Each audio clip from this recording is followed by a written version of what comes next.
갑자기 훅 들어오는 무례함. 왜 아무 말도 생각나지 않을까? 살다 보면 정말 당혹스러운 순간을 마주하곤 합니다. 직장 상사의 선 넘는 비아냥, 오랜만에 만난 친구의 은근한 무시, 혹은 식당이나 공공장소에서 마주치는 타인의 무례한 태도 같은 것들 말이죠. 그럴 때 우리는 흔히 머릿속이 하얘진다고 표현합니다. 분명히 기분이 나쁜데 가슴은 두근거리는데 입 밖으로 나오는 말은 아, 네? 혹은 어색한 웃음뿐입니다.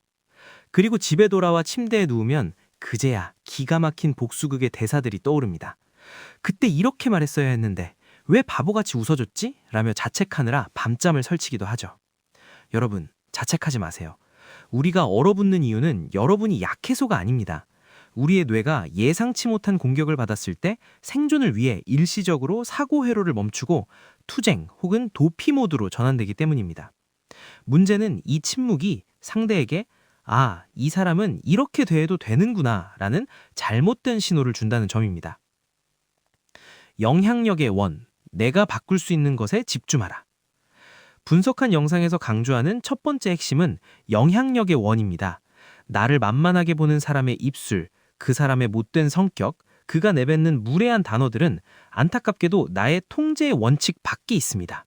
즉, 우리는 그 사람이 무례하게 행동하는 것 자체를 물리적으로 막을 수는 없습니다. 하지만 그 무례함이 나의 하루를 망치게 둘 것인가, 아니면 그 에너지를 나를 지키는 방어막으로 전환할 것인가 하는 나의 반응은 100% 나의 영향력 안에 있습니다. 인생이 재미없어지는 가장 큰 원인 중 하나가 내가 바꿀 수 없는 것, 타인의 태도에 집착하며 에너지를 낭비하는 것이라고 했습니다. 이제 그 에너지를 거두어들여 나의 경계선을 세우는 데 써야 합니다. 무례함을 대하는 첫 번째 심리적 태도는 분리입니다. 상대가 무례한 말을 던졌을 때 그것을 나의 가치에 대한 평가로 받아들이는 순간 우리는 상처 입고 위축됩니다. 하지만 이를 상대의 미숙함에 대한 증거로 리프레이밍 해보세요. 저 사람은 지금 자신의 교양 수준을 스스로 바닥에 드러내고 있구나 라고 생각하는 것입니다. 이렇게 관점을 바꾸는 것만으로도 감정적인 동요를 줄일 수 있습니다. 내가 흔들리지 않아야 비로소 입이 열리기 시작합니다. 자, 이제 심리적 준비가 되었다면 실제로 상대의 무례를 즉각적으로 멈추게 할 마법의 한마디를 꺼낼 차례입니다. 1. 왜 반격이 아니라 질문이어야 하는가? 상대가 무례한 말을 던졌을 때 똑같이 공격적인 말로 되받아치는 것은 하책 중의 하책입니다.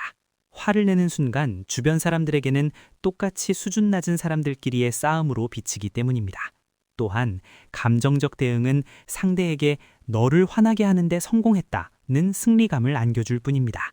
우아한 대처의 핵심은 상대를 공격하는 것이 아니라 상대가 던진 오물을 그대로 상대의 손에 되돌려주는 것입니다. 이때 가장 강력한 도구가 바로 의도를 묻는 질문입니다. 질문은 대화의 주도권을 가져오는 가장 세련된 방법입니다. 답해야 하는 사람이 을이 되고 질문하는 사람이 갑이 되기 때문입니다. 2. 마법의 한마디. 어떤 의도로 하신 말씀인가요? 말문이 막히는 순간 딱 3초만 상대의 눈을 가만히 응시하세요. 그리고 아주 차분하고 낮은 목소리로 이렇게 물으십시오. 방금 하신 말씀 어떤 의도로 하신 걸까요? 이 짧은 문장에는 3가지 강력한 심리적 장치가 들어있습니다. 첫째, 상대의 무의식을 의식화합니다. 대부분의 무례한 사람들은 습관적으로 혹은 은근슬쩍 남을 깎아내립니다. 하지만 의도가 무엇이냐 아는 질문을 받는 순간 자신의 무례함을 논리적으로 설명해야 하는 곤혹스러운 상황에 빠집니다. 둘째, 나는 너의 공격을 알아차렸으며 이를 용납할 생각이 없다는 경계선을 선포하는 것입니다. 셋째, 감정을 배제한 중립적인 질문이기 때문에 상대가 오히려 당황하며 아니 그냥 농담이지 라며 물러나게 만듭니다. 3. 상황별 실전 시나리오. 직장에서 업무 능력을 은근히 비꼴 때 상대, 이 일은 철수 씨한테 좀 과분했나 봐요. 나, 3초간 응시 후. 방금 그 말씀, 제 업무 역량이 부족하다는 뜻인가요? 아니면 격려해주고 싶으신 의도인가요? 정확한 피드백을 주시면 감사하겠습니다. 사적인 자리에서 외모나 사생활을 지적할 때 상대, 너는 요즘 살이 좀 찐 것 같다. 관리 좀 해야겠어. 나, 미소를 지우고. 갑자기 제 체중 이야기를 하시는 의도가 궁금하네요. 제 건강이 걱정되어서 하시는 말씀인가요? 4. 진심으로 임하는 태도의 힘. 영상에서는 무엇이든 진심으로 할 때 인생이 바뀐다고 했습니다. 대화도 마찬가지입니다. 나를 지키는 대화를 어쩌다 한번 해보는 시도가 아니라 내 존엄성을 수호하는 가장 중요한 업무라고 생각하고 진심으로 임하십시오. 어설프게 웃으며 질문하지 마세요. 나는 지금 진지하게 너의 무례함을 지적하고 있다 하는 에너지가 전달될 때 상대는 비로소 당신을 함부로 대할 수 없는 사람으로 인식하기 시작합니다. 이 질문은 상대에게 싸움을 거는 것이 아닙니다. 상대가 넘은 선을 다시 제자리로 돌려놓는 정당방위입니다. 질문 하나로 공기가 바뀌는 경험, 그것이 바로 만만한 사람이 되지 않는 첫걸음입니다. 상대의 비겁한 퇴로, 농담이라는 방패. 무례한 사람에게 의도가 무엇이냐고 물었을 때 그들이 가장 흔히 내뱉는 변명은 아니, 그냥 농담이지. 왜 이렇게 예민해? 입니다. 이것은 전형적인 가스라이팅 수법입니다. 잘못은 본인이 저질러 놓고 반응하는 당신을 속 좁은 사람으로 몰아세워 상황을 모면하려는 것이죠. 여기서 밀리면 정말 만만한 사람이 됩니다. 이때 우리는 영상에서 배운 리프레이밍 기술을 사용해야 합니다. 농담의 정의를 다시 세우는 한마디. 상대가 농담이라는 핑계를 댈 때 당황하지 말고 즉시 농담의 개념을 리프레임해 주십시오. 농담은 양쪽이 다 즐거워야 농담이죠. 지금 저에겐 전혀 즐겁지 않은데 이건 농담이 아니라 결리 아닐까요? 이 말은 상대의 비겁한 방패를 단번에 깨부숩니다. 여기서 핵심은 상대의 농담을 결리나 공격으로 명확하게 재정의해버리는 것입니다. 상대가 당신을 예민한 사람으로 몰아가려 할 때 당신은 상대를 매너 없는 사람으로 정의하십시오. 프레임 전쟁에서 이기는 사람이 대화의 주도권을 잡습니다. 심리적 독배를 거절하는 법. 영상에서는 부정적인 말을 피하고 긍정적인 말로 바꾸는 것이 행복의 열쇠라고 했습니다. 대인관계에서도 마찬가지입니다. 상대가 던진 무례한 말은 독이 든 잔과 같습니다. 상대가 잔을 내밀었다고 해서 우리가 그것을 마실 의무는 없습니다. 붓다의 일화 중 이런 이야기가 있습니다. 어떤 사람이 붓다를 찾아와 온갖 욕설을 퍼부었을 때 붓다는 가만히 듣고만 있었습니다. 나중에 제자가 왜 가만히 있었느냐고 묻자 붓다는 이렇게 답했죠. 누군가 선물을 주려는데 내가 받지 않으면 그 선물은 누구의 것이 되겠느냐?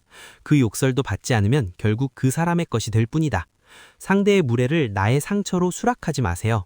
저 말은 내 것이 아니다. 저 사람의 수준일 뿐이다 라고 생각하며 심리적 거리를 두는 것. 이것이 진정한 우아함입니다. 만만하게 보이지 않는 기술은 결국 나를 얼마나 소중하게 여기냐는 진심, 혼기에서 나옵니다. 이 정도는 참아도 되겠지라는 생각은 나 자신에 대한 직무유기입니다. 영상에서 청소 전문가 니츠 하르코 씨가 자신의 일을 최고로 만들기 위해 본질에 집중했던 것처럼 여러분도 자신의 존엄성을 지키는 일에 최고 전문가가 되어야 합니다. 어설픈 미소는 버리십시오. 상대를 무시하거나 비난할 필요도 없습니다. 그저 나는 이런 대우를 받을 사람이 아니다 라는 진심 어린 확신을 가지고 단호한 눈빛을 유지하세요. 당신의 태도가 진심일 때 상대는 당신의 경계선을 결코 쉽게 넘보지 못합니다. 행복은 전염된다. 불행도 전염된다. 분석한 영상에서 아주 중요한 심리학 이론을 하나 소개했습니다. 바로 하버드 대학의 전염 이론입니다.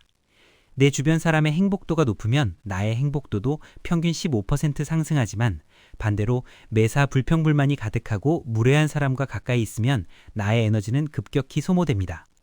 나를 만만하게 보고 무례하게 구는 사람과 굳이 잘 지내려고 노력하지 마세요. 그것은 밑빠진 독에 소중한 내 인생의 시간을 들이붓는 것과 같습니다. 2. 심리적 거리두기, 회색돌 기법. 모든 무례한 사람과 인연을 당장 끊을 수는 없습니다. 직장 동료나 가족처럼 피할 수 없는 관계라면 회색돌 기법을 사용하십시오. 상대가 공격하거나 자극해도 마치 길가에 굴러다니는 무미건조한 회색돌처럼 아무런 감정 반응을 보이지 않는 것입니다. 아, 그래요? 그렇게 생각하시는군요. 네, 알겠습니다.